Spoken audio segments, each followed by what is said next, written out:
অসমতে আঁচনিটো আৰম্ভ কৰোঁ 10 লাখ হিতাধিকাৰী পাবলৈ প্ৰায় 4 বছৰ ইয়াত সময় লাগিব অৰ্থাৎ 4 বছৰ যিবা ৰোধ কৰা সাধাৰণতে আমি দেখা পাওঁ যে আমাৰ যিটো ৰাষ্ট্ৰীয় পৰিয়াল স্বাস্থ্য সমীক্ষা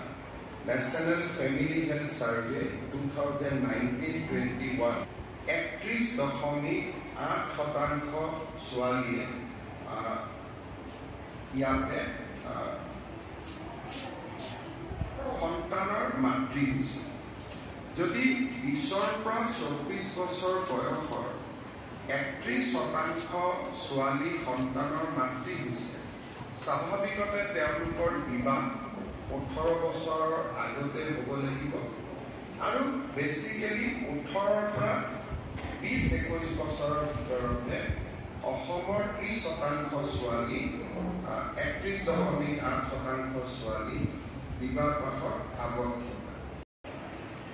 এটা প্ৰত্যাহ্বানমূলক পৰিৱেশৰ সন্মুখীন হয় পৰিয়ালৰ যিটো বোৱাৰীৰ প্ৰতি পৰিয়ালৰ যিটো আকাংক্ষা তাক পূৰণ কৰিব নোৱাৰাৰ ফলত বহু সময়ত ঘৰুৱা হিংসাৰ শিকাৰ আৰু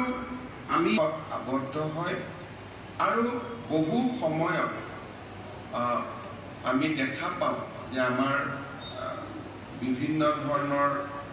যিটো আমি প্ৰায় সমীক্ষা চলাই থাকোঁ 12-13 বছৰতে তেওঁলোক সন্তানৰ মাতৃ আমি বিভিন্ন সময়ত শিক্ষাৰ যিটো স্পেচ তাক যদি আমি 1 বছৰো বঢ়াব পাৰোঁ 2 বছৰো বঢ়াব পাৰোঁ 3টা বছৰো বঢ়াব পাৰোঁ তেতিয়াহ'লে বাল্য বিবাহকো আমি প্ৰতিহত কৰিব পাৰোঁ টিনেজ প্ৰেগনেন্সি যিটো সৰু বয়সতে গৰ্ভৱতী হয় তাকো আমি ৰোধ কৰিব পাৰোঁ আৰু ছোৱালীসকলৰ মাজত লুকাই থকা